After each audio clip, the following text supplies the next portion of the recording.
Je vous remercie. Je crois que, en ce qui concerne le village, nous ne gérons par consensus. Le village de Fofana compose deux familles, deux grandes familles. Deux grandes familles Fofana. On s'est dit, pour sécuriser nos terres, il faudrait que nous soyons unis. Unis pour affronter tout ce qui va advenir. Sinon, on dit, il faudrait qu'on évite les individualités. Le collectif est mieux. On s'est dit, pour sécuriser encore la terre, aujourd'hui, la terre est un bien commun au village. À supposer qu'on fasse des certificats individuels ou titres fonciers individuels. Nous sommes appelés à avoir nos arrière-enfants, nos petits-enfants. Aujourd'hui, tu es pris par un souci de financement, tu as des problèmes financiers. Tu peux aller brader ton champ, mais la sécurité qu'on t'a offert. Donc pour éviter tout ça, étant donné que les administrés font confiance aux autorités coutumières, parce que c'est une chose, hein, si la confiance n'existe pas entre les administrés et les autorités coutumières, il y a problème. Pour qu'on en revienne là, il faudrait que les administrés aient confiance à leurs dirigeants. Il ne faut pas que ce soit des dirigeants qui, au bout de tout, vont essayer d'aller voir des bailleurs de fonds pour leur vendre la terre du village. Non, raison pour laquelle on s'est dit, ça nous engage tous.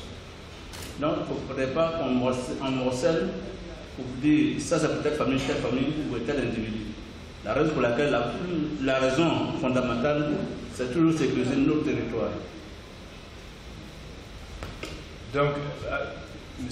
Fofana, dans la loi en Côte d'Ivoire, des certificats fonciers peuvent être donnés aux étrangers. Il n'y a rien qui n'empêche que les étrangers peuvent avoir des certificats fonciers. On a vu dans le film qu'il y avait des avis différents par rapport à cette question. Peut-être est-ce que vous expliquez pour vous dans votre village, mais peut-être aussi dans votre région, quels sont un peu les enjeux en lien avec ça? Et est-ce que d'abord vous serez d'accord qu'il y ait des étrangers pour avoir des certificats fonciers? Si ce n'est pas le cas, tous ces étrangers ont demandé des papiers. Quel type de papiers peuvent être donnés à ces gens? Je crois qu'en Afrique, avant, c'était l'oralité. Hein? Parce que chez nous, quand on parle de papier, ça veut dire que tu ne fais pas confiance à ton tuteur. Mais à part du moment où tu ne fais pas confiance, mais moi, je dis non. Je dis non. Parce que, écoutez, où nous sommes là, nous avons la gestion de nos terres. Si toi tu viens, et c'est comme ça, moi je traite. Si tu n'es pas, vraiment c'est compliqué. Hein? Parce que quand tu as un papier, qu'est-ce qu'il faut que tu vas te retenir contre moi? Donc, c'est pas foncier, propriétaire terrien, titre foncier, propriétaire terrien. Un étranger vient, on fait une convention entre l'étranger et nous. Il a le droit d'exploiter, mais c'est là le parti qui devient propriétaire terrien. Donc, le propriétaire terrien, c'est à lui on doit délivrer le certificat foncier et le titre foncier. Une dernière question, puis je vais passer. Il y avait des intervenants dans le film qui ont aussi parlé du fait que des étrangers en particulier, mais même des autochtones planteurs, qui ont dit que pour eux c'est important d'avoir un papier pour leurs enfants. C'est-à-dire, ils ont peur que s'il n'y a pas une convention ou quelque chose écrit, quand eux ne seront plus là, ça peut être remis en cause dans l'avenir. Est-ce que dans votre pratique, dans vos décisions en termes de quel type de convention que vous voulez signer, comment vous tenez compte de cela? Est-ce que ces conventions seront transmissibles, si vous voulez, à des enfants, à ceux avec lesquels vous voulez signer ces conventions? Je vous remercie. Je crois qu'il faut faire la part des choses. Dans certains villages, quand l'étranger vient pour solliciter une parcelle, on lui de payer des prix de cola. Le prix de cola, si le prix de cola est de 300 000 ou 400 000, c'est eux qui donnent l'argent dans son entendement, il a payé.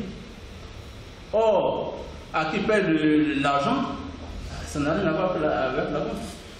Mais si quelqu'un te dit d'avoir pris le polar jusqu'à 300 000, je crois qu'il y a quelque chose.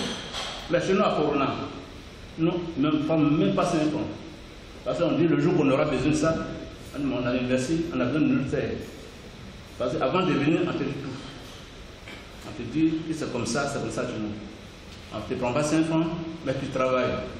Mais maintenant, avec le projet, ça nous a ouvert les esprits. Hein? Avant, le gars vient, il fait 10 hectares dans la carte. Même 5 francs, on ne donne pas au village. Ah, non. On a compris maintenant qu'il y a quelque chose. Mais sur notre territoire, qu'est-ce que tu nous donnes en contrepartie? Donc maintenant, on a imposé des droits. À la récolte, tu dois payer quelque chose au village. Pour faire rentrer, pour participer au développement du village. Donc, pour le papier, je crois que ça peut se faire. Mais il faudrait que ça reste entre le chef, le progrès terrien et son étranger. Parce que, demain là, chacun progrès son derrière. Hein? Ceux qui sont, ils disent, mais eux, ils ont des enfants. Et nous, on a nos enfants aussi. Mais si tu as des enfants, les gens qui ont des enfants, à la longue, on peut donner encore auprès des terres. Mais ce que ton père a déjà fait, il faudrait qu'il arrive à gérer au décès de son papa. C'est le résultat de son papa. Non, on ne remet pas en cause à Corona, parce que mon dedans, c'est mon village, je connais. On ne va pas remettre en cause ce qui a été déjà acquis. Parce que c'est un point sur lequel nous avons fait des réunions. Le consensus s'est dégagé pour dire pas de papier, mais on fait confiance à l'autorité coutumière. Merci. Je vais tourner maintenant à Sabine, la directrice adjointe de notre projet, qui était en quelque sorte le point focal de beaucoup de nos activités foncières.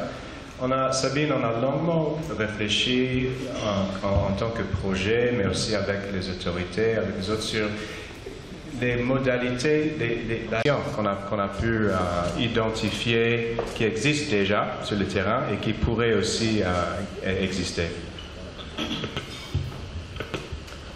Donc, ce qu'on a vu aussi bien à Séguéla et à Tortilla, c'est que les communautés ont mis en place un type d'accord foncier, et si on veut décliner un peu ce type d'accord foncier, on va de ce qu'on peut appeler le contrat de fermage, tout ce qui est travail partagé, champs partagés, il y a des contrats de location. Il y a dans un village spécifiquement, c'est un contrat qui s'apparente à la vente. Et c'est un seul village et c'est une seule famille, et c'est bien spécifique sur la proportion.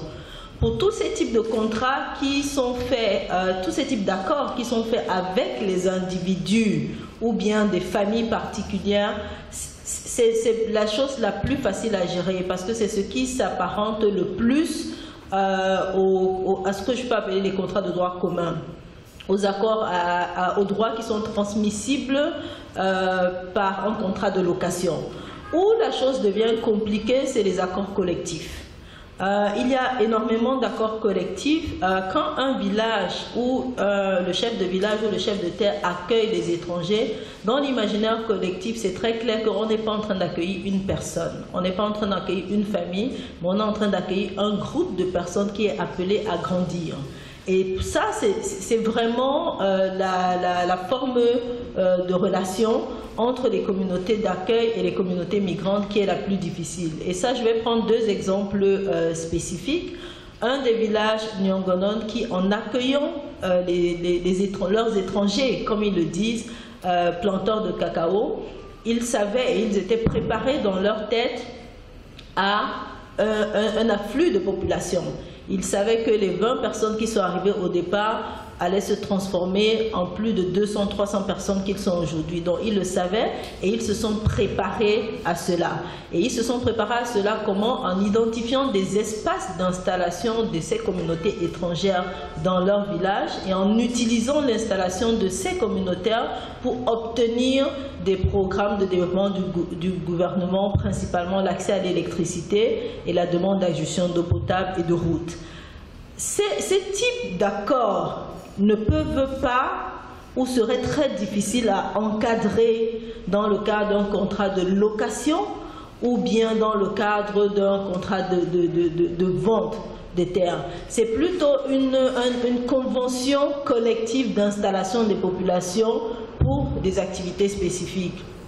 Je n'ai pas encore vu une forme spécifique de ce type d'accord qui est fait parce que les termes de l'accord changent selon la proportion des personnes qui arrivent et selon l'étendue des plantations qu'elles utilisent. Ce n'est pas figé, c'est mouvant. On a vu les premières installations en 2014, on a pu voir en 2018 qu'on était passé d'une population initiale d'un village qui était 350 personnes, on a 1200 personnes. Donc, les 30% de la population est locale et les 70% sont des populations étrangères. Donc la principale question, et malheureusement je n'ai pas une réponse fixe à ta question, c'est que le principal constat, c'est qu'il faut une variété d'accords, mais d'accords qui peuvent être transmis, si on veut le transporter, sous la formalisation, par les certificats fonciers, par un contrat de bail, un contrat d'occupation spécifique de la terre. Mais il y a ces types d'accords principaux qui seraient difficiles à gérer d'individu à individu. C'est plutôt des conventions d'installation et d'occupation des terres dans un village. Merci. Donc, effectivement, je vais tourner maintenant à Eza pour lui poser la question. Un des intervenants dans le film a évoqué, on a posé même la question dans ce type d'arrangement, de votre point de vue. Et est-ce que, à votre avis, il y a des manières de pouvoir tenir compte de cette flexibilité tout en formalisant par écrit jusqu'à un point ce type de convention? D'accord, merci. Je pense que pour la situation de Séguéla particulièrement, là où on a travaillé, on a deux catégories d'acteurs. D'un côté, une communauté qui a de l'expérience autour de l'utilisation de la terre, tous ces allochtones et allogènes migrants agricoles qui viennent d'autres localités. Et de l'autre côté, une communauté qui voit maintenant la nécessité de définir même des règles autour de l'utilisation de la terre. Donc, dans de telles situations, ceux qui reçoivent ont peur de s'engager tout de suite dans la définition de règles qu'ils ne pourront pas négocier forcément avec les arguments qu'il faut. Donc du coup, on y va avec beaucoup d'hésitation. Ceux qu'on reçoit, qui connaissent, vu leur expérience et tout ce qu'ils ont vécu dans d'autres contextes, qui demandent aujourd'hui des papiers pour sécuriser l'utilisation de leurs terres. De l'autre côté, une communauté qui a peur de perdre le contrôle sur une ressource dont elle voit maintenant la nécessité. Donc, l'un dans l'autre, on essaie vraiment autant qu'on peut. Et l'autre problème, c'est que pour ceux qui reçoivent, on n'a pas forcément de l'expérience, même en termes de connaissances. Parfois, quand vous faites référence dans les discussions, quand une personne fait référence à des situations d'autres contextes, pour certains, bon, peut-être que ce n'est pas vraiment à côté d'eux. Quand parfois on parle des situations de l'Ouest, pour certains, ça ressemble à quelque chose qui vient de notre pays. Parce qu'à la vérité, l'utilisation de la terre, la gestion de la terre, tout ça, c'est vraiment quelque chose de nouveau pour eux. Donc les règles, à la vérité, sont vraiment mouvantes. Aujourd'hui, même quand vous arrivez dans un village, que vous discutez de la question de la sécurisation foncière, et même de façon spécifique de la question du certificat foncier, vous sentez que d'abord ça rend nerveux. C'est la première chose. Ça rend nerveux. D'abord les aînés sociaux se sentent vraiment menacés parce qu'ils ont le sentiment que ceux qui les reçoivent d'un côté et même eux-mêmes leurs propres enfants voient la nécessité de définir maintenant des règles autour de la terre. Et ce sentiment de perte de contrôle sur ces jeunes, sur ceux qu'on reçoit, fait qu'ils n'osent même pas forcément aborder la question de la sécurisation foncière et même du certificat foncier. Donc même toute cette demande de papier que ceux qui le reçoivent de choses émettent, ce n'est pas quelque chose pour lequel ils sont très réceptifs. Donc, avec ces dynamiques que vous avez observées, la réticence peut-être de céder à une gestion qui est flexible, qui est comme Séverin a dit hier, ça donne un certain pouvoir de pouvoir avoir une flexibilité de changer les arrangements à tout moment. Et la peur avec trop de documents, trop par écrit, ça peut réduire ce marge de manœuvre. Pourquoi c'est important de mener des discussions, de dialogue avec toutes les couches sociales d'un village pour permettre à chaque communauté d'avoir des discussions franches sur quelles sont les approches, les options de sécurisation, mais en termes de documents à prendre pour les propriétaires, documents à prendre pour les étrangers, règles à mettre en place. Pourquoi c'est important d'avoir ce type de dialogue individualisé par communauté avant de mener à des opérations de délivrance de documents? D'abord, la première chose, c'est en initiant vraiment ces rencontres-là avec les différentes parties prenantes, c'est déjà de permettre à chacune de savoir les attentes de l'autre. Parce que dans l'un des villages, par exemple à Sangana, un village situé dans la communauté de Bobi, aujourd'hui, même les aînés, ceux qui sont considérés comme les premiers responsables du village,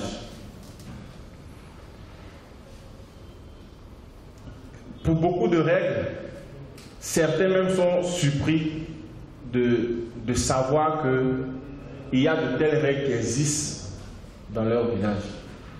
Et en créant ces cadres de discussion, ces cadres de dialogue, vraiment la première chose, c'est de permettre que chacun puisse être informé de la perception du point de vue des autres.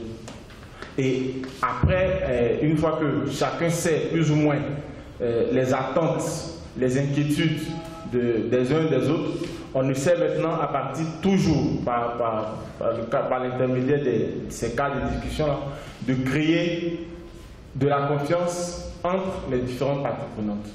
Parce que vraiment, en termes de confiance dans les acteurs, comme le chef de village le disait tout à l'heure, dans certains villages, lorsque vous arrivez, on ne sent pas cette dynamique-là.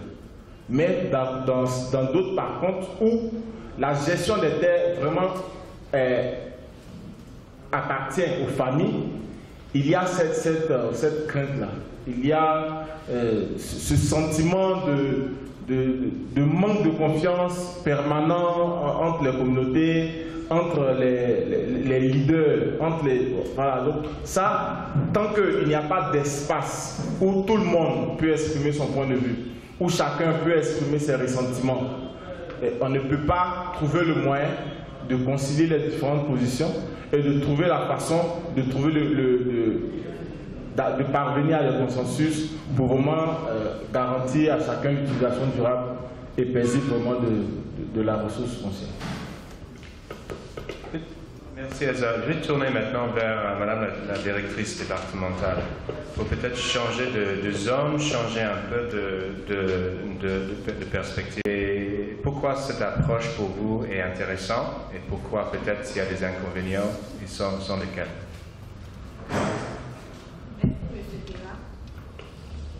Merci M. Théra.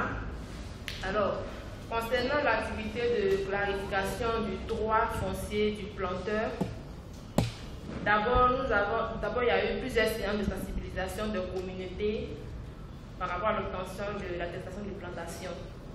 À la suite de ces séances de sensibilisation, il y a eu le recensement des producteurs d'anacarde. Une fois recensé, il y a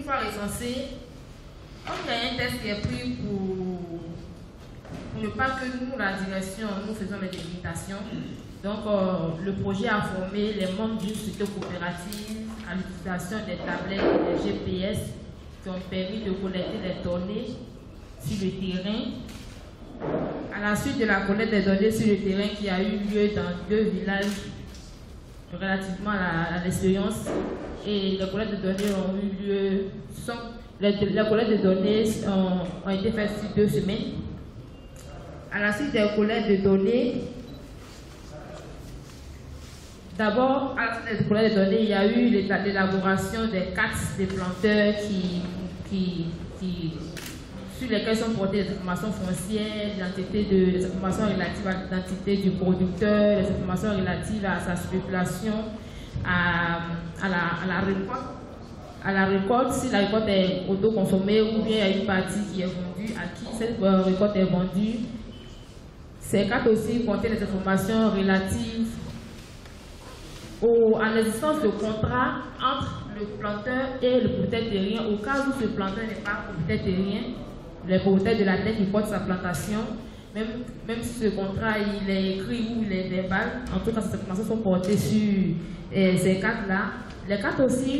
Ces cartes aussi portent la carte de la plantation, la plantation du producteur d'anacarde. Et vraiment, ces cartes-là contiennent beaucoup d'informations plus riches que les précédentes attestations de plantation que nous délivrons dans nos différentes directions. Et il faut dire qu'au cours de la collecte des données, les enquêteurs qui ont été formés à l'utilisation des GPS et de tablettes étaient accompagnés sur le terrain par un guide. Ce guide représentait le point focal de la communauté. En plus du guide, il y avait aussi les membres du comité villageois qui les suivaient. Il y avait évidemment le propriétaire de la plantation. Et on a exigé aussi la présence du propriétaire terrien.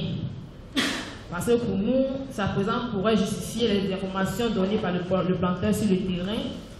Et puis, au cas où ce propriétaire terrien était absent, il se faisait représenter par un membre de sa famille. Et à la suite de la collecte des données, avant de passer à l'élaboration des cartes des attestations de plantation, il y a eu des séances de restitution et de validation des données collectées sur le terrain au niveau du village. Chez le chef du village, en présence du propriétaire terrien, en présence des membres du comité villageois, en présence des notables, en présence aussi de la population. Et à la suite de ces restitutions et ces validations des données, à ce moment que le responsable site du projet a élaboré les cartes. Alors, pour dire que du moment où les informations portées sur cette action les questions sont posées en présence des membres du comité villageois et des chefs et des propriétaires terriens. Du moment où la validation de ces données se fait au niveau du village en séance publique et en présence des membres du comité villageois, des chefs du village, des chefs de terre, et du moment où le commissaire enquêteur qui mène l'opération d'enquête officielle au cas où il y a les demandes de certificats fonciers, du moment où ce commissaire enquêteur s'appuie sur les membres du comité villageois, aussi sur les chefs de terre, les chefs du village et d'autres personnes ressources. Donc nous pensons que les informations portées sur cette attestation peuvent servir à ce commissaire enquêteur. Ça peut lui faciliter son opération de recensement des droits coutumiers. Et pour moi, ces informations déjà validées au niveau du village, des membres du comité villageois et des chefs peuvent réduire les litiges qui naissent au cours du recensement des droits coutumiers en cas de demande de certificat foncier. Donc pour nous, ces documents appelés attestations de plantation sont importants dans le cas de la clarification, dans le cas la clarification du droit du producteur. Et puis aussi, ces informations, c'est vrai que ça peut servir au commissaire enquêteur, mais ces informations peuvent servir aussi à nous, la direction. Les directions départementales comme régionales, ces informations peuvent nous servir à avoir des données fiables sur les cultures vivrières et les cultures pérennes de ces producteurs, de nos producteurs. Ces données peuvent aussi servir aux organisations professionnelles agricoles qui, jusqu'à présent, ne maîtrisent pas la superficie exacte de leurs membres. Et ces données portées sur l'attestation de plantation peuvent servir aussi aux géomètres qu'on recrute pour venir délimiter. Parce que les cartes de ces plantations qui sont sur ces attestations, les limites sont déjà validées en présence des membres du comité villageois, du chef du village. Donc, en cas de demande de certificat foncier, il peut s'appuyer déjà sur ces cartes-là et puis faciliter son travail pour élaborer son dossier technique. Donc, vis-à-vis de tous ces points positifs-là, nous pensons que ce document peut aussi servir à faciliter, à réduire le conflit entre les propriétaires terriens et puis les, comment on appelle, les exploitants. Voilà. Donc on a vu cette expérience pilote en partie pour voir comment est-ce que les filières agricoles peuvent être des portes d'entrée pour susciter la demande pour la certification et aussi comme une étape un peu préalable. Ce sont complémentaires? Est-ce que c'est de nature différente? Est-ce que ça vient en concurrence? Merci M. Terran pour la question. Avec l'attestation de plantation, la question foncière n'est pas tout de suite mise au devant. Il s'agit de la plantation. Avec ce document, on vient pour reconnaître que ce champ appartient à telle personne. La question foncière n'est pas tout de suite mise au devant. Mais au cours de la collecte des informations qui doivent aboutir à l'élaboration de ce document, le planteur étant présent aussi bien que le propriétaire terrien, on leur pose la question de savoir est-ce qu'il existe un contrat entre les deux. Selon la réponse, si ce contrat il est oral ou bien il est écrit, on pose aussi la question de savoir si le planteur désire avoir un document. Il donne son point de vue, on prend en compte.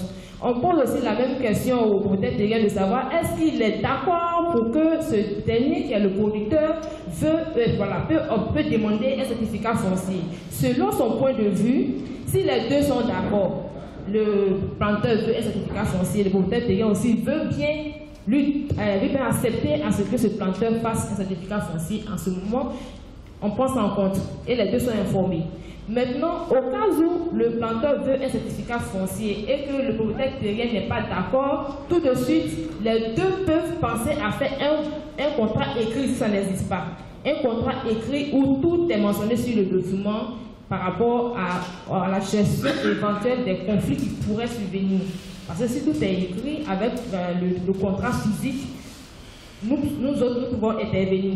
Mais à partir de ce moment aussi, du moment où plusieurs personnes ont leur attestation de plantation, ils peuvent s'associer, approcher la direction pour solliciter un certificat foncier. Même si c'est individuel, mais le fait qu'ils viennent en nombre solliciter, si le commissaire enquêteur doit intervenir, cela va faire une économie d'échelle par rapport aux charges. Le même commissaire enquêteur va venir pour travailler pour tout ce monde, donc on ne va pas demander les mêmes fois de déplacement pour tout ce monde. Même si les membres du comité sous-préfectoral doivent se déplacer pour venir valider les enquêtes officielles menées par les commissaires enquêteurs, on ne va pas demander les fois de déplacement par individu. Il y aura une économie d'échelle à ce niveau. Mais la particularité serait même la prestation du géomètre. Si les détenteurs de l'attestation en quantité sollicitent le géomètre, les géomètres disent que c'est à partir de 100 hectares qu'ils délimitent l'hectare à 10 000 francs.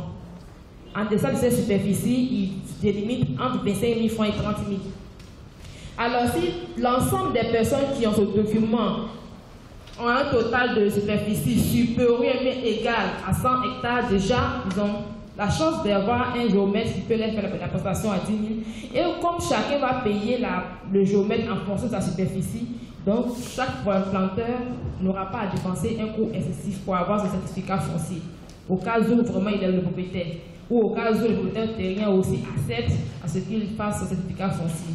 Et du coup, ça va éviter, mais ça va mettre à côté la pression, les inquiétudes sur le foncier. Et si je sécurise et demain mes enfants, tout ça, non. Non. Donc, je pense que ce document vraiment pourra vraiment être bénéfique pour les détenteurs de peut-être les responsables, les planteurs. Donc, ça peut aider à réduire les coûts, faire des demandes groupées, la clarification des différents droits. Entre les propriétaires terriens et l'exploitant. Surtout peut-être dans des villages comme à Forona, en Tortilla, c'est un peu différent. Mais là où les propriétaires terriens préfèrent avoir un certificat foncier collectif, l'attestation, ça peut toujours aider à formaliser les planteurs qui sont sur les zones sans forcément aller à des certificats individuels. Merci. On va laisser Monsieur le Directeur avoir la dernière question, la dernière parole. Merci, Monsieur le Directeur. Si je savais que la fois venait pour un grand oral ce matin, vous ne m'aurez pas vu faire ça, mais je me serais porté malade, mais pas avoir les points de question aussi. Ce qu'on dit encore, une question frère, c'est une question difficile à répondre. Je merci de nous avoir invités. Nous sommes actuellement en train d'accueillir une grosse mission de la Banque mondiale. Donc, pour nous, actuellement, notre souci, et nous sommes très heureux de savoir que lundi, ils ont pu actionner les machines pour dire que le prêt pour la Côte d'Ivoire est maintenant en marche. Il n'y a plus de problème, donc nous sommes très heureux. Donc on est dans cet éblouissement. Quand vous avez invité, le stress qu'on avait avant l'arrivée à répondre. Donc nous sommes venus pour répondre à votre invitation. Mais nous sommes surtout venus pour engager par notre rôle. Nous sommes dans une posture, je ne dirais pas de récupération, mais d'engagement de tout ce que vous avez fait sur le terrain. Ce que Madame est en train de dire, c'est que le chef dit d'être à l'écoute pour que le jour où cette question-là nous est posée, on parle avec assurance et pas pour celui qui est né à peine quelques mois, qui sont déjà des grands sachants, on vient vous déverser là parce que le sujet est très sensible. Et la moindre erreur de communication, la moindre erreur de réponse au chef de Forona qui repart dans son village avec une réponse de la France qui ne lui donne pas satisfaction, quel impact ça va avoir? Donc nous devons marcher sur les œufs pour répondre à une telle question. Mais ce que j'ai pu vous dire déjà, avant de répondre à la question, je pousse ma réponse un peu dans quelques secondes pour dire merci. Mais nous savons que cette diversité de besoins est telle que même chez moi, à tout moment, on vous dit, mais Bamba, tu veux faire dans la carte, mais sous ça, c'est pour les Bamba, tu ne vas pas sur le petit dit que toi, tu vas faire une propriété individuelle. C'est pour tout le monde. Alors, je me demande au chef de Forona, comment, même des femmes, alors que nous sommes de l'approche genre, pourraient aussi bénéficier si c'était collectif. Nous aurions pu voir, c'est-à-dire que cette appropriation collective ne peut pas favoriser ni l'approche genre, ni les jeunes, parce que ce sera toujours les mêmes qui vont décider. C'est vrai, ça protège contre des ventes intempestives par les jeunes des terres, mais là, la jeunesse, les femmes, c'est les chefs, c'est les qui vont décider, et on revient tout le même système. Pour l'étranger, le test est clair. Si le certificat foncier doit être donné à l'étranger, ça veut dire qu'à la base, à la clarification, le comité de la gestion foncière a admis que ce monsieur à l'origine, on lui a cédé la terre totalement. Ça ne veut pas dire que là, on va venir dire que ce monsieur, on lui a un certificat foncier. Le couple de loi siège, bien sûr, le monsieur vient vous dire, quand ils arrivent dans le village, on a vendu la terre. Et comme ils ont l'historique, les vieux, les saints peuvent dire oui, c'est vrai, ce monsieur, nous reconnaissons qu'il y a eu une cession définitive. Ça, ce n'est pas dans cette région. Alors là, le PV du comité villageois confirme que ce monsieur a droit au certificat foncier. C'est un parti défini. Et c'est là que les étrangers sont un peu choqués qu'ils ont droit au certificat foncier, mais in fine, le titre foncier leur intérêt. Au moins, ils ont un document qui les rassure. Donc, c'est pour vous dire que ce n'est pas la France qui vient dire au tel étranger et vient discrètement nous voir pour dire non. C'est un processus qui vient de la base du comité villageois. Le comité villageois seul pourra dire que cet étranger a droit à un cas foncier. en pays baoulé, il est devenu même plus qu'un baoulé, il a épousé une femme baoulé, il a des enfants, même s'ils héritent de la terre, s'il n'est pas là un jour, on sait que cette terre-là, on l'a donné à quelqu'un qui se va considérer comme un autochtone, même si c'est un étranger ou un autochtone. Mais c'est le comité villageois qui va décider que, même étant étranger, il peut avoir droit à cette avancée. Mais si le comité villageois ne donne pas ce droit coutumier, l'intention des étrangers de l'autochtone ne peut pas prospérer jusqu'à ce cas foncier. Et sans vouloir qu'intervienne la contractualisation, il y a un espace qui a été exploité par quelqu'un qui va lui assurer la jouissance paisible, de ce qu'il fait. Qu'est-ce qu'on peut protéger? Vous avez dit qu'il faut que ça reste entre l'étranger et nous. Oui, mais le contrat, c'est signé entre l'étranger. On peut le valider et protéger par une signature d'une autorité. Et si là, pour bon, ce monsieur ne peut pas le contrat, c'est 15 ans, c'est 10 ans, c'est 6, c'est 8, ça le protège aussi. Parce qu'il a droit aussi à une protection. Moi, je crois même au fur et à mesure. Mais tout cela, c'est ce qu'il y a, c'est quoi le ressenti, le vécu, les DD, les préfets sous-préfets n'ont pas encore formalisé. Le Bénin et d'autres experts vont travailler sur toute l'approche de l'idéologie coopératoire. On arrivera un jour à vous inviter à une réunion dans laquelle vous allez, dans le vendu, vous allez vous retrouver tous vos analyses. Déjà, vous avez me prêté votre joli film là, que vous avez fait. Nous, on va le reformater pour la force. Quand il va parler aux populations, ils sauront que certains des nôtres au nord ont parlé, ont fait voir nos rêves. Le monde n'a pas encore un film institutionnel bien fort. Quand les gens vont dire, ils vont dire, ce qu'il dit là, c'est ce qu'on voulait dire, mais ce qu'il dit là, c'est ce que nous on pensait aussi. Ça peut nous aider dans la sensibilisation. Parce que les gens aiment bien savoir que leurs ressentis, leurs craintes sont dites à eux-mêmes et que ceux qui vont vers eux savent ce qu'ils pensent. Alors, c'est aussi la crainte. Vous dites que vous travaillez, et puis le jour où on dit à l'étranger, on a besoin de nos terres. Il a fait la carte, ça donne, et puis vous venez, moi j'ai besoin de ma terre. Oui, donc le contrat permet de dire, c'est possible, c'est la NACAD. Vous avez besoin, vous lui achetez sa terre, vous lui achetez ce qu'il a planté dessus. Donc c'est un peu vicieux, quoi. On n'a rien demandé. On attend qu'il est bien produit pour dire bonjour, on n'a rien demandé, allez, rends-moi tous les 20 hectares de NACAD, les petits pois.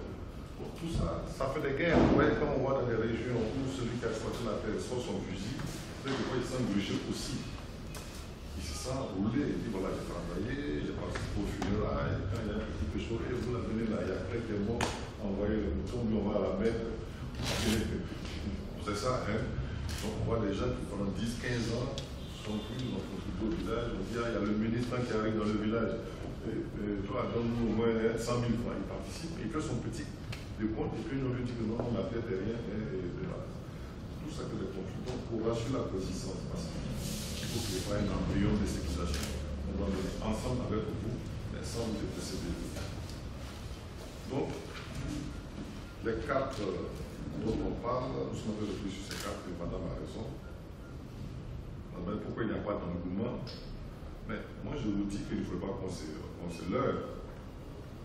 Il y a eu des trous partout, avec maintenant de la communication qui envahit même le paysan, au niveau même de l'inclusion financière. Le café de chaos sur le terrain, les gens maintenant, c'est pas plein de monnaie, ils payent. Ils ne sont plus où ils sont pas. Ils savent aujourd'hui que la terre est devenue rare. Et je vais m'approprier le discours du directeur d'opération de la Banque mondiale ici de la Côte d'Ivoire, qui a fait une discours de questions. La terre est devenue rare. Le paysan est maintenant instruit. On ne soit pas en cause à nous, ils savent rien, c'est de nos braves paysans, je n'aime pas cette expression pour non. Vous voyez, les chefs qui parlent, ils sont maintenant tous des chefs anciens directeurs, anciens fonctionnaires, ils savent. Les jeunes, les cadres revenus de la fête des milliardaires, les chefs, ils savent. Après tous ces exilés qui rentrent, personne ne peut dire aujourd'hui que les paysans ne savent pas la terre, ils savent.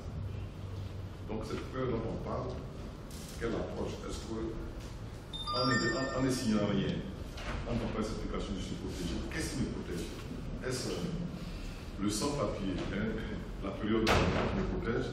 Est-ce qu'avec le papier, je n'entre pas dans un set dont je ne suis plus sûr d'en sortir parce que je suis lié? Ils éditent. Ils savent aujourd'hui qu'ils doivent protéger. Elles sont bien protégées par la couture, elles sont bien protégées parce qu'elles sont en train de le faire.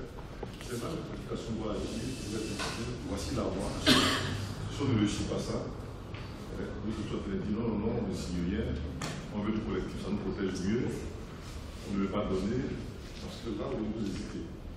À nous maintenant de vous dire que voici le bon chemin, il y a de la Côte d'Ivoire et qu'il y a de pays. Donc, madame est intervenue, je suis un peu, on fait le bloc ensemble, hein, la forêt est toujours, vous n'avez pas de déjà dit ça, et les deux n'est pas d'accord. Quand vous dites que la question de plantation, elle existe avant, c'est pas possible. C'est assuré à la fois le planteur. Est-ce qu'on doit donner l'attestation de plantation après le secteur foncier, tout ça pour donner l'attestation à un secteur foncier? Je crois que vous êtes partisan de ce qu'on continue avec l'attestation de plantation. Moi, ma crainte, tout le monde est en alerte. Vous voulez dans un village pour dire on va faire des attestations de plantation. C'est une question que je pose. Première réaction.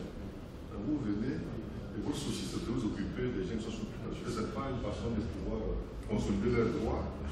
Et nous qui sommes propriétaires, vous pouvez commencer par nous. Vous faites des attestations aux étrangers, aux gens. Déjà, la peur d'enlever les terres à ceux qui considèrent comme les propriétaires à l'ouest ou au nord, ça ne va pas arriver cela déjà. Ils arrivent, ils nous parlent, on voit la prévision partout que bon, on va sécuriser vos terres. Et puis leur première réaction, c'est de penser à des attestations qui vont rapidement aux étrangers aux propriétaires. Excusez-moi, aux propriétaires. Est-ce que ça ne va pas gêner toute cette démarche pour rassurer les gens pour aller vers la situation foncière? Donc ma question, attestation de plantation avant ou après? Est-ce que l'attestation ne soit pas de venir pour consolider le contrat qui va régir les relations avec les terriers? Donc, vous voyez comment les besoins sont divers et moi je pense que les populations sont l'attentive. Qu'est-ce qu'on va leur dire? Qu'est-ce qui va les rassurer? Et que peut faire plus rapidement. Mais surtout, ma crainte, c'est l'urgence. Si d'aventure on commence à faire la promotion de l'attestation de plantation qui existe bien sûr, est-ce qu'on ne va pas encore créer plus de conflits à régler avant d'arriver à la situation possible? Est-ce que ça ne doit pas intervenir comme la consultation du contrat qui doit exister entre le terrien et le planteur? Voici la question que je pose et voilà pourquoi. En plus, je vais vous dire aussi vous qui avez vécu avec notre frère Tabou a fait un bel exposé, l'a déjà fait même dans le conseil, c'est très bien. Mais je crois que sur le terrain au niveau de l'exploitation diamant, la terre appartient à l'État, la société minière vient s'installer, elle a tous ses agréments signés, tout. À la limite, elle peut entrer où elle veut, puis travailler. Est-ce que les parents acceptent ça? J'ai mon champ, on me dit telle société minière a eu l'agrément. Vous voyez que même à Togo, il y a encore des grèves, il y a des blocages. C'est qu'ils n'ont pas encore intégré le fait qu'à partir du moment où il y a un agrément, ils peuvent s'installer, puis ils sont obligés de s'organiser, parler, d'organiser encore la juste, de pas préalable indemnisation pour l'utilité publique. Et tout ça, c'est encore un fait. Mais ce qu'on ne traite pas surtout, c'est l'invasion d'une faune hétéroclite qui suit l'exploitation d'or du diamant et toute la sous-région, l'orpaillage avec des villages, des campements qui se créent spontanément, qui sont même plus importants que les villages, où l'argent circule, où les gens sont en armes, où la drogue, l'argent, l'alcool, la prostitution, et on crée dans des zones naguère tranquilles de nouveaux villages, des campements. Alors, ces orpailleurs clandestins, je crois qu'ils méritent un regard. Il faut qu'on voit comment les étudier, parce que quelqu'un est dans un trou, on a créé des fromages, il sort dans une plantation.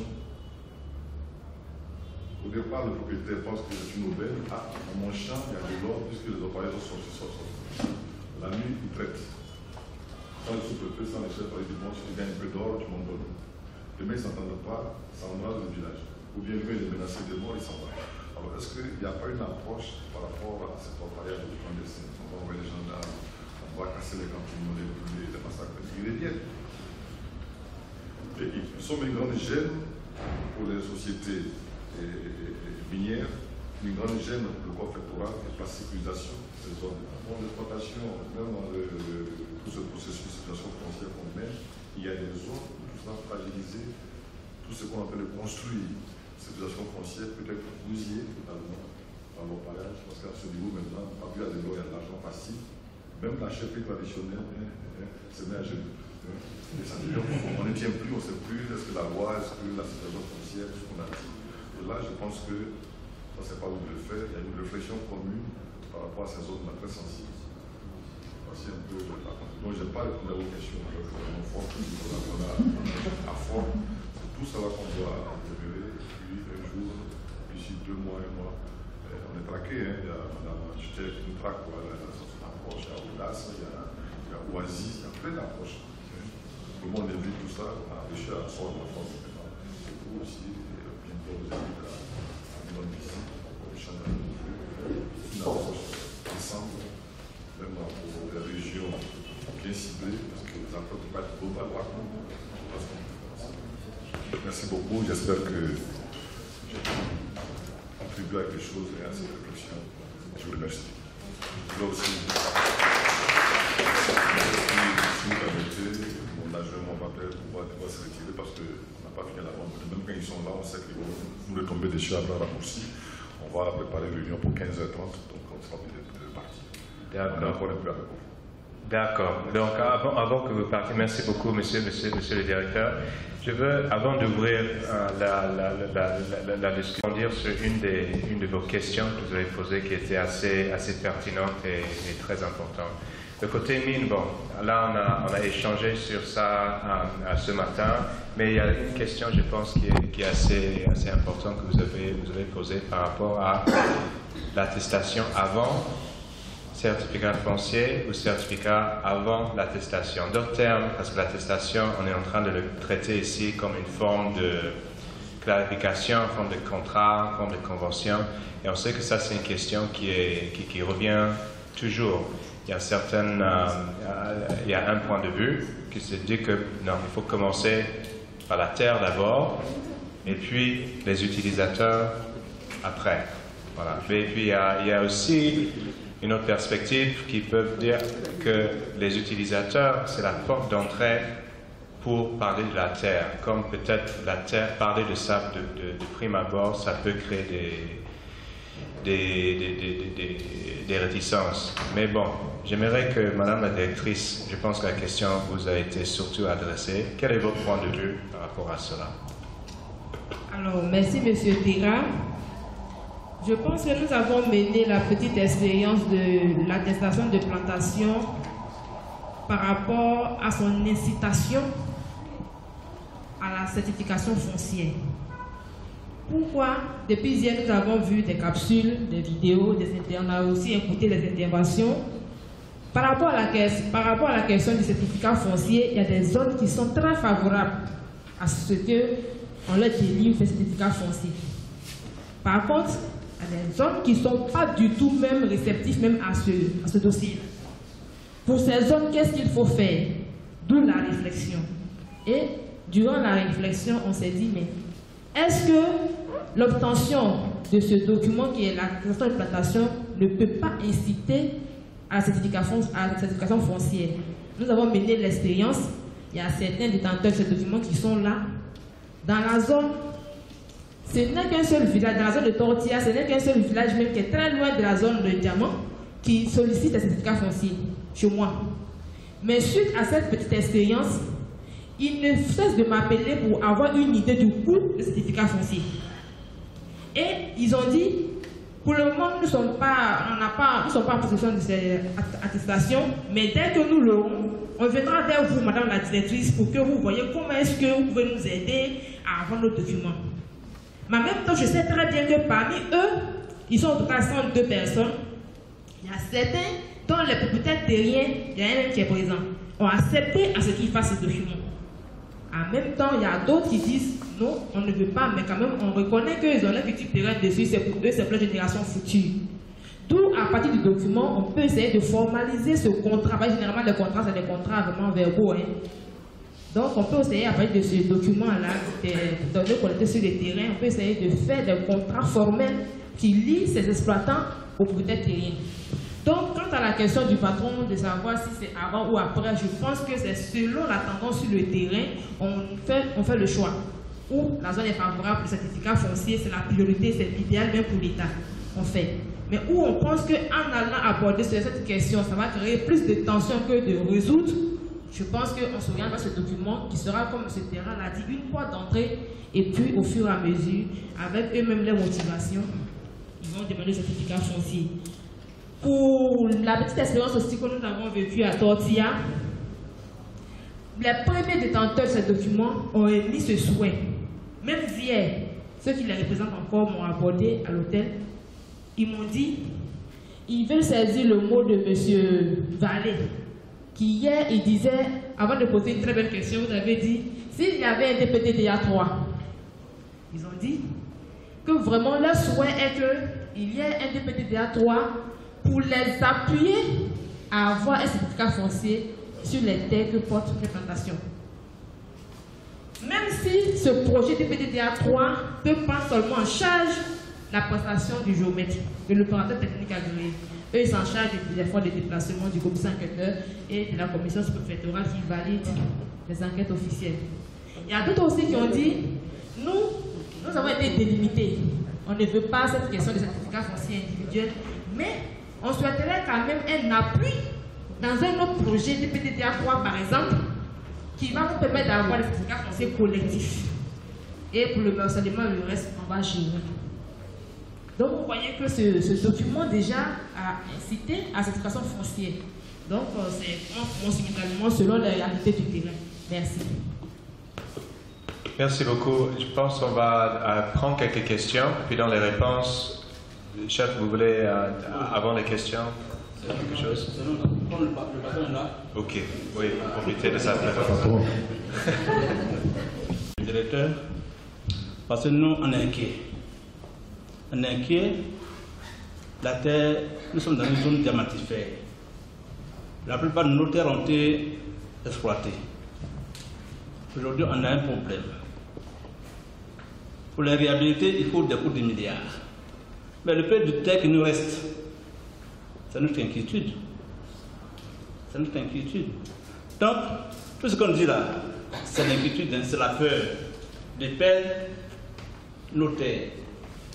Parce que nos arrières, il faut les rassurer. Du coup, tu n'es pas là, tu es mort. On dit, c'est quel chef qui était là à ce moment-là. C'est ça, on va te réveiller. Il faut écouter ce que tes enfants disent après toi. Si tu as été mauvais là, ça c'est ton affaire là-bas. Donc ce que je souhaiterais, comme le patron est là, c'est de nous aider. Nous qui sommes en zone diamantifère, dont les villages ont été déjà délimités, qu'on nous aide à voir les titres fonciers, les certificats fonciers. Parce que ça nous rassure. On tient un document officiel de l'État. C'est vrai que nous, on est simples occupants. Mais l'occupant est légitime. C'est la sodomie. Ils ont leur permis, c'est sur leur permis que nous travaillons. Mais est-ce que, étant occupant simple, est-ce qu'on n'a pas droit à un titre foncier ou à un certificat foncier? Si c'est le cas, je souhaiterais, avec votre rapport, que les bailleurs de fonds qui sont ici présents, le projet DPTDA2 a déjà fait un travail énorme, mais qu'on ne nous laisse pas en route. Que nous aide à achever le processus de délimitation qui va aboutir forcément au titre foncier et au certificat foncier. Je vous remercie. Merci, chef. On va prendre quelques questions. Donc, si vous voulez intervenir, on va prendre 5 questions d'intervention pour permettre aux panélistes avant de clôturer. Ensemble sur tout cela, je sais qu'actuellement, même si j'interroge un peu, je sais que vous avez vos filières diamantées. On nous a pillé là. Ce n'est pas les petits qui allaient faire le diamant là-bas. Hein. Ce sont les PAK même. Hein. Qui ont fait les diamants, ils sont riches, l'argent en bas. Mais nous, on a fait tout ce diamant, c'est vous qui avez creusé tout le temps là-bas. Donc on a compris. On va travailler ensemble pour que l'espace foncier soit fait. Merci beaucoup, je ne m'ai pas contredit, sinon j'allais rendre compte au ministre de la Culture pour dire qu'elle m'a contredit publiquement. Merci beaucoup et à très bientôt, monsieur. À la première question, il a bien voulu savoir, j'ai délivré combien d'attestations de plantation et combien de certificats fonciers. Il faut dire que la délivrance des attestations de plantation dans le cadre du projet, nous avons délivré 102 attestations de plantation. Maintenant, quant à nos activités courantes, nous avons délivré l'attestation de plantation aux sociétés coopératives, surtout dans la CAD. Et ces sociétés coopératives sollicitent ces documents lorsque vraiment ils ont un besoin vers les banques. C'est les banques qui leur demandent cela avant qu'ils viennent nous demander ces documents. Nous l'établissons pour faciliter l'accès à leur crédit qu'ils veulent coopter près des banques. D'où les séances de sensibilisation dans le cadre du projet pour leur expliquer l'importance de ce document. Et comme les informations portées dans ce document prennent en compte les 3 questions basiques que le commissaire enquêteur pose dans le cadre de l'enquête officielle en vue de délivrer un certificat foncier, c'est pourquoi j'ai dit que ça peut inciter, ça peut servir au commissaire enquêteur, et ça peut aussi inciter à la certification foncière. Quant au nombre de certificats fonciers, au jour d'aujourd'hui, nous avons délivré 6, mais nous avons 32 dossiers en cours dans mon département. Nous avons 32 dossiers en cours et nous avons délivré au total 6 certificats fonciers qui sont aujourd'hui au stade d'immatriculation.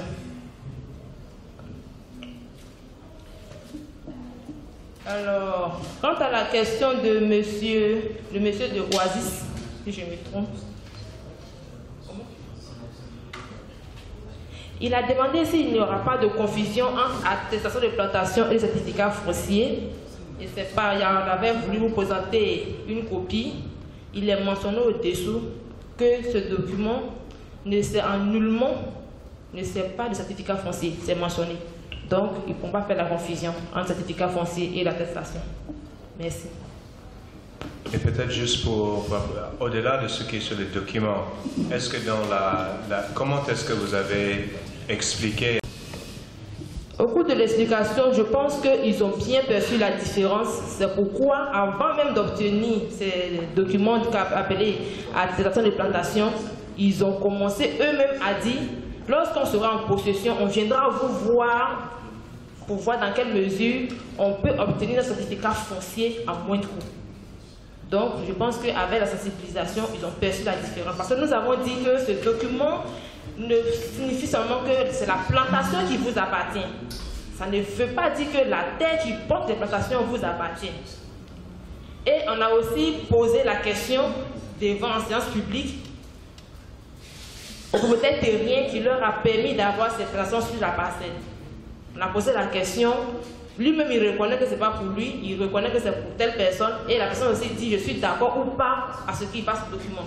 Donc tout cela l'un mis dans l'autre, ils savent clairement que la transaction ne sert pas de certificat foncier et on a pris aussi le soin d'écrire en bas et puis on leur a expliqué aussi que c'est mentionné en bas que ça ne sert pas de certificat foncier. Donc pour nous, ça peut permettre de faire la différence entre certificat foncier et attestation. Merci. Je vais passer la parole au chef. Je pense qu'il y avait de l'observation sur la tradition orale. Mais peut-être vous pouvez profiter pour dire quelque chose par rapport aussi à ce que le directeur a dit tantôt en termes En Afrique, tout en particulièrement chez nous, les femmes n'ont pas un droit. Mais, tu as dit que ce qui appartient à son mari, lui appartient. Non, même pour faire un chant, il faut d'abord demander la permission à ton mari. Parce que c'est pas facile. L'autonomisation des femmes là, c'est pas compris dans le même sens. Hein? Nous, moments qui sont au village, l'autonomie de la femme là, c'est pas facile. J'ai l'expérience en tant que chef du village. On a un problème au moment, les femmes avaient l'argent pour avoir 100 000 francs de crédit là. J'ai des filles donc c'est pour dire déjà, si ça commence comme ça, si elle est autonome totalement, c'est que la philosophie que les gens ont, c'est s'entraider. Mais si c'est pour me faire voir la galère, non, non, on ne peut pas accepter. Si, parce qu'il faudrait qu'on s'entende. Non, parce que si on le laisse totalement, si la femme est riche plus que toi, au village là, on a mis tes mots là. Donc, il faudrait que, en tout cas les femmes, on leur donne des terres. Voilà, et sur ça, est-ce que vous serez d'accord de donner attestation de plantation, par exemple? Mais à part de ça, ce sont nos femmes. Pourquoi pas? Et on dit, j'ai dit à Fornan, toutes les associations de femmes qui font la demande de leur donner une parcelle, il n'y a pas de problème. Nous donnons à volonté. Mais il faudrait qu'elles se disent, qu'est-ce qu'on donne là? Donc on a besoin d'un peu, une condamnée. Un prêt, il n'a pas dit donner, un prêt. Mais ça ne se fait pas. Non, ça nous inquiète. Pour en venir à ce que c'est M. Rabi, non? Vous avez dit papier. Pourquoi on ne donne pas papier? À ce moment, j'ai papier. Moi, je suis occupant. L'occupant légitime, c'est la source des mines. Nous travaillons sur un permis de la source des mines. Ah, moi, j'ai donné quel papier? Le source des mines, bon, qui dégageait, j'ai fait comment? Mon papier là, ça n'a plus de valeur. Donc, pour tout cela, il faut être prudent. Il faut être prudent. Surtout la peur qui nous habite. Parce que la terre là, c'est fini. Sur chez nous là, on a creusé partout. Le peu qui nous reste là, on est jaloux. On est jaloux. On veut vraiment conserver pour nos arrières. C'est ce que je voulais dire. Merci. Sabine ou Elsa, vous avez des réactions sur ce qui a été dit ou des derniers mots de... Comprendre qu'on est toujours dans un processus d'apprentissage, mais des discussions et du travail qu'on a fait, il faudrait peut-être clarifier une chose de manière générale. La sécurisation foncière ne se limite pas à la délimitation, ne se limite pas à l'obtention des certificats fonciers. Et je pense que si les communautés villageoises comprennent, et même certains des acteurs de terrain comprennent que sécurisation foncière, sécuriser l'utilisation des terres d'une communauté, d'un exploitant ou autre, ça va au-delà de l'obtention de papier. Et c'est un processus intégré, c'est un développement de pratique dans le village. Je pense qu'ils seront un peu plus ouverts. Je voudrais aussi dire qu'on a vu on a discuté ici, on a vu plusieurs possibilités, plusieurs options. Il ne faudrait pas qu'on tombe, nous les acteurs, dans le risque de la bonne solution et de la seule solution. Il n'y a pas une seule solution, il n'y a pas une bonne solution. Il y a un objectif commun, mais il y a des moyens différents qui peuvent atteindre cet objectif commun. Et la sécurisation foncière peut, parce que c'est une perception en réalité, ce n'est pas un état figé, c'est une perception, elle peut être ressentie par l'alloctone. S'il a un contrat, il peut se sentir en sécurité foncière. S'il est partie prenante, s'il est intégré dans le plan de développement du village, il peut se sentir en sécurité foncière. Les femmes qui ont eu ce protocole d'accord avec les chefs de village dans beaucoup de villages se sentent en sécurité foncière. Ceux qui ne se sentent pas, dont ces documents et ces pratiques ne suffisent pas, ils requièrent un peu plus, ils requièrent des certificats, ils requièrent des contrats qu'ils demandent souvent de faire contresigner par les sous-préfets ou même au niveau de la préfecture pour se sentir en sécurité foncière. Donc il y a une palette de possibilités et d'options qui sont ouvertes, qui ne devraient pas être exclusives. Et la dynamique qu'on voit souvent, c'est que les options veulent être exclusives. On veut se dire, on va faire exactement cette approche, et ça, c'est mon approche, c'est la meilleure approche. On a vu avec beaucoup d'humilité que quelques pratiques dans certains villages nous ont démontré que les communautés sont tellement bien intégrées, tellement sûres de leurs droits fonciers coutumiers que les autres options qu'on leur propose peuvent être superflues. Donc comment reconnaître ces options, comment les entériner dans un processus administratif, dans un processus légal. C'est à ça qu'on doit penser toutes les fois qu'on parle de la sécurité foncière. Merci.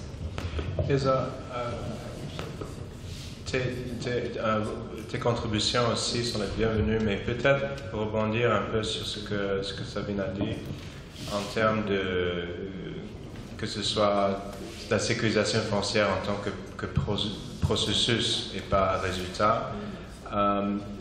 Peut-être vous pouvez expliquer, juste dire quelques mots sur votre expérience encore en termes de dialogue social. Parfois, je pense qu'on a un peu peur quand on dit il faut mener beaucoup de discussions, de dialogue social. On a vu même le directeur qui était réticent. Il a vraiment mesuré ses mots pour plusieurs raisons. Il est dans une position où c'est nécessaire. Mais même dans les communautés, tout le monde vraiment essaie de mesurer les mots, de marcher sur les œufs par rapport à ces questions. Est-ce que vous pouvez essayer de nous rassurer à travers ton expérience? Quels sont les outils et des choses et des pratiques que vous avez fait, que ce soit les capsules, que ce soit les autres, qui fait que ce n'est pas nécessaire qu'on ait trop peur de se mettre les jeunes pour parler des choses avec les vieux, que le dialogue social, ce n'est pas quelque chose qui est tellement risqué et tellement long et compliqué que ce n'est pas possible d'intégrer ça dans des programmes plus vastes et plus grands. Ou bien peut-être vous pensez que c'est impossible. À toi de répondre. Je pense que l'expérience de Séguéla nous a au moins permis de nous rendre compte que c'est vraiment nécessaire d'amener les communautés à discuter sur les options de sécurisation foncière. Parce que chacun a, comme l'ensemble des panélistes l'ont dit, chacun a sa façon de voir la chose, chacun a ses ressentis, chacun a ses attentes et a ses besoins. Mais tant qu'on ne crée pas de cadre où tout le monde et chacun peut partager sa façon de voir, sa façon de comprendre et ce qu'elle attend, on ne peut pas trouver de consensus autour. Parce que le vécu quotidien, c'est vraiment autour des consensus que cela se construit. Et tant qu'il n'y a pas de cadre ou d'acteurs pour accompagner les communautés, particulièrement dans la situation de Séguéla, on s'est rendu compte que ce n'est pas forcément parce que les gens n'ont pas envie de parler, mais ils ont vraiment besoin de quelqu'un qui va les aider à se retrouver pour parler. Sinon, le besoin de parler existe, le besoin de se rencontrer pour discuter existe. Mais à quel moment on le fait pourquoi et on discute autour de quoi? Ça, c'est des choses forcément pour lesquelles tout de suite on ne voit pas le besoin de le faire. Et quand on a la possibilité d'avoir un acteur qui nous accompagne dans ce processus-là, tout de suite, vous voyez que les lignes bougent. On a même par exemple, dans l'un des villages, on a réussi à rencontrer, à intégrer certaines personnes qui n'avaient pratiquement jamais participé à des réunions dans des villages. Et ceux-là, quand ils arrivent, ils sont parfois surpris de se rendre compte que eux aussi, ils peuvent dire dans un espace où ils ne se sentent pas menacés ce qu'ils ressentent, eux, la façon dont ils souhaiteraient que les choses se passent. Et tout de suite, parfois même les tuteurs sont surpris de savoir que ce que nous on pense, effectivement, d'autres personnes le pensent. Mais on est dans une position de défiance, on n'ose pas se rencontrer parce qu'on a le sentiment que l'autre pense mal de nous. Ou bien il a envie de prendre ce qui nous appartient, alors que ce n'est pas forcément ça. Juste se rencontrer pour que chacun dise ce qu'il pense. Après on se rend compte que c'est vrai, on peut finir par trouver un consensus, on peut trouver quelque chose pour vraiment rendre le quotidien paisible pour tout le monde. Et ça montre déjà le besoin de créer des cadres de dialogue entre les communautés. En termes de temps, on ne peut pas dire que tout de suite ça va prendre. Voilà. C'est des choses qui peuvent, c'est des processus. Donc ça peut durer, ça peut mettre le temps. Et parfois même juste un petit élément et on a la possibilité de dénouer tous les liens qui font que bon, ça n'avance pas. Voilà. Merci. Avant de clôturer la séance, je vous laisse l'opportunité aussi au chef et Madame la directrice si vous avez des dernières... Merci, Monsieur Tegra. En tout cas, vu l'objectif du gouvernement qui est de sécuriser les terres, l'option idéale est le certificat foncier. Mais pour les communautés où l'obtention de ce document poserait problème, comme la petite expérience nous l'a démontré, vraiment l'attestation de plantation est une porte d'entrée à l'obtention de ce document, du certificat foncier. Et il y a en dehors des détenteurs, en dehors de deux villages où la petite expérience a été menée, il y a les autres villages où le projet de PTDA a eu à intervenir. Il y a des projets dans le cadre de ces autres villages aussi qui éprouvent le besoin d'obtenir ce document-là en vue de solliciter ce certificat foncier en groupe, vu le coût d'obtention de certificat foncier. Donc, je peux dire que dans ma zone, l'attestation de plantation a suscité un engouement. Et au-delà même des zones couvertes par le projet, on a d'autres producteurs dans le cadre des autres villages de mon département, des autres spéculations autres que l'ANACAD aussi, qui éprouvent ce besoin-là d'avoir ce document, selon le même modèle de la petite expérience menée. Donc, c'est ce que je peux dire. S'il y a aussi vraiment une oreille attentive à leur doléance, même si ce n'est pas forcément DPTDA 3, que c'est une autre appellation, vraiment, ces populations tiennent à obtenir ce document en vue d'obtenir un certificat foncier. Merci. Merci. Chef, vous avez la parole. J'ai répondu sur ce que la directrice vient de dire. Alors que ce projet est dans une dynamique. Vraiment, dans ce projet actuellement là, ça va poser problème. Donc nous demandons, nous souhaiterions que les bailleurs de fonds, tous les fonds nécessaires pour aider en dépit des DDA2, même c'est 3 ou bien 4, qui trouvent les moyens pour que ce projet-là aille à son terme. Le terme c'est quoi? C'est arriver à avoir des documents officiels pour les propriétaires terriens, surtout pour les villages déjà délimités. Bon, le travail, peut-être le coût est peu réduit. C'est déjà délimité. Maintenant, ce sont des formalités administratives, mais ça ne peut se faire qu'avec des moyens. Comme le projet DPTDA2 sont déjà dans le mouvement, je crois qu'ils sont bien placés pour achever le processus déjà commencé.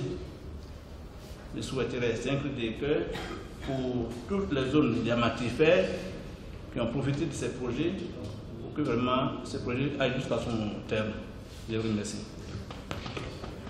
Merci, chef. Et je pense que je vais peut-être dire la même chose que j'ai dit à Tortilla dans le cadre de l'atelier de fin de projet la semaine passée. Parfois, si on est trop satisfait,